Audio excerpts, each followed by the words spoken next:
We're with Jose Delgado, who is a former member of the Board of Education in Camden and former investigator for the Public Defender's Office, to talk about some of the things that are going on in Camden.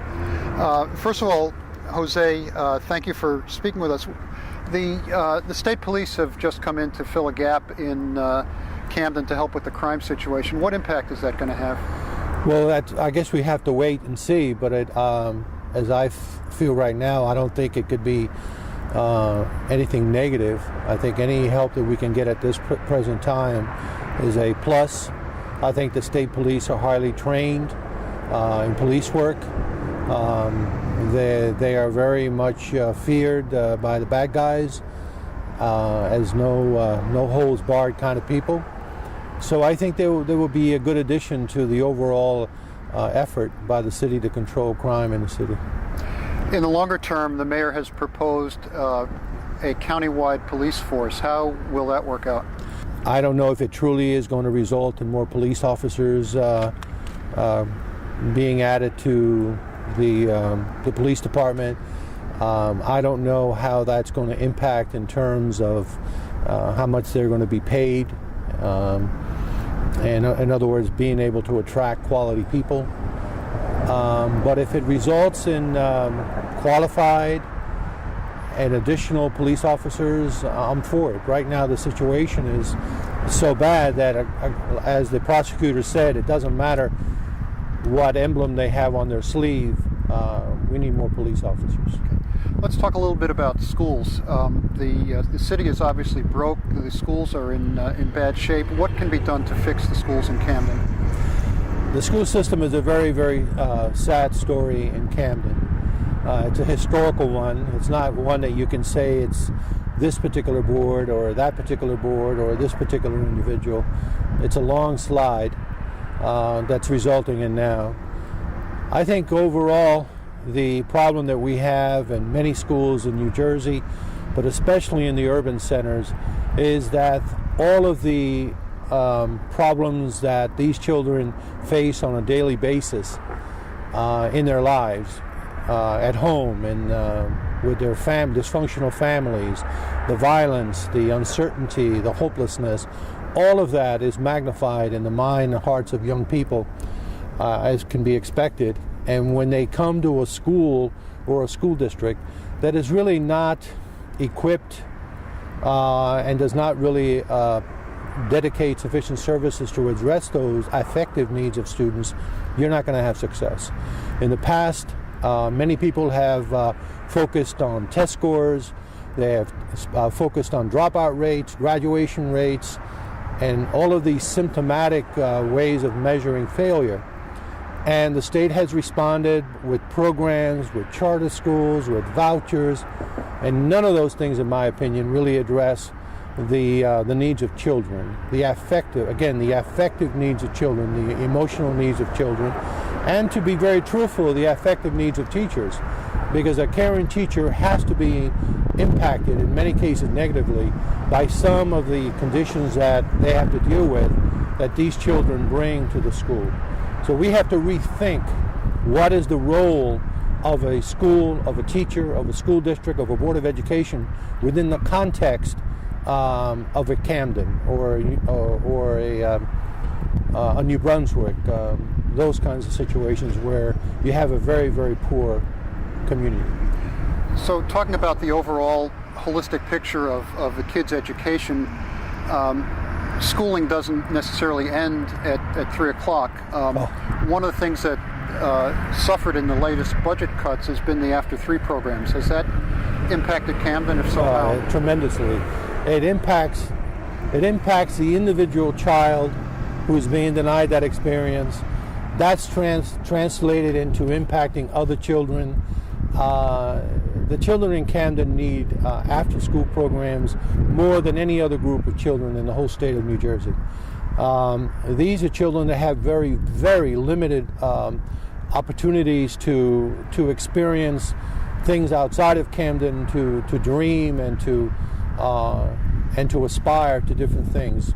So after-school programs, summer programs that are really not remedial targeting remediation, but summer school programs, after school programs that are enriching experiences are greatly needed in Camden, greatly needed. There's a big push for the Opportunity Scholarship Act, which some say would be more like a lottery and leave some kids out. Is that really the right solution? No, in my opinion, it's not. I mean, I can understand the knee-jerk and probably well-meant reaction to some of the terrible things that are happening in the city to try to reach out and do something immediately. But you're going to help a very small fraction of the children. Oftentimes, the ones that really need the help most are not the ones that are going to be helped. You're beginning to divide the city. And I have a feeling you may be taking money out, from urban education or education in general. So I think it's skirting the issue. The issue that we have to look at is how can school districts, how can schools, how can classroom teachers be better equipped and better directed to address the holistic needs of children. The tax base in Camden is shrinking as a lot of the properties in Camden have a tax abatement. A lot of the homes are being foreclosed. What's the long-term outlook for Camden, and what can government do and what can people do to make it more positive? You're right. In Camden, I think over 50% of the potential rateables are off the books because they're owned or operated by nonprofit organizations, or they qualify in some other way. So that means that right off the bat, 50% of the properties do not produce revenues for the city. Businesses, especially businesses that employ a lot of people, are not locating in Camden. Some of the larger businesses that do locate in Camden, many of the people after the workday leave the city. Police department personnel most of them don't live in the city. Firemen don't live in the city. Most of the teachers don't live in the city. So the tax base is practically non-existent. I think somebody pointed out to me that the mall, one of the malls, has more rateables than the whole city combined. So I think what has to happen is that the state of New Jersey has to look upon the crises in our urban centers as a state issue, and we have to formulate some sort of statewide strategy that begins to systematically look at how can the cities begin to contribute again, as they did in the past, to the total city, to the state of New Jersey. So it takes a statewide policy, not just one identifying this pocket of that city. It won't work that way. It hasn't in the past, and I don't see continuing a failed policy as an intelligent thing to do. Are you in any way optimistic about the future of Camden? Optimism in Camden is in short supply.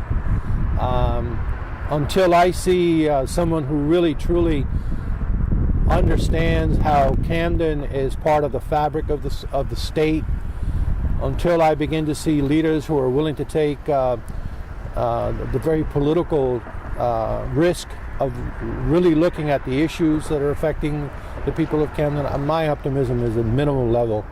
I'm optimistic about individuals. There's a lot of wonderful people in the city of Camden. They're not anywhere alike.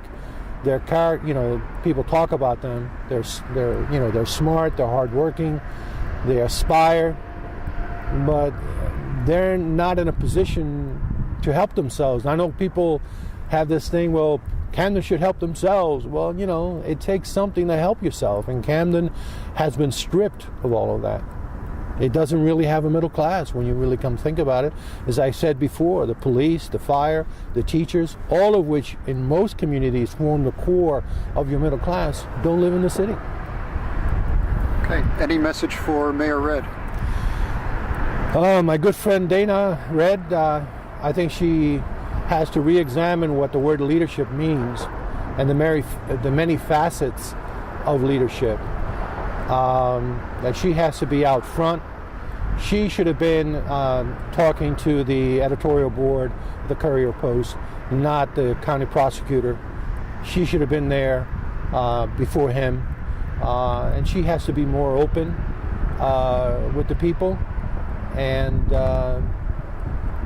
let them know that she's sharing their pain, and that she's trying everything that she has to do, and that she's willing to get up in the face of anybody and express to them the dire circumstances that we have. On the other hand, we have to realize that Dana Red was dealt a very horrible hand. She has a city with all of the financial problems that we have. She's heading a government that was reduced greatly because of financial problems. She has a population that is heavily in poverty. A school system that's not functioning, and so let's be fair. I mean, she has a very difficult job, but in my opinion, I think that she has to surround herself with new advisors, and I think she knows who I'm talking about, and she has to create a new mission for herself, a new message, and she has to do it really, really quick. Is there anything in the political future for Jose Delgado? Political future, no. I don't have any desire in the gut to run for political office. I'm always willing to help and give advice, and I'm willing to, do other things if the mayor asks me to do whatever, or anybody in public office thinks that I can be of assistance, I'll be willing to help, but I'm not going to be running for office in the near future, as far as I can tell. I don't have the money, and nowadays you need money. You don't need brains, you just need money. Okay, Jose Delgado, thank you very much. Thank you.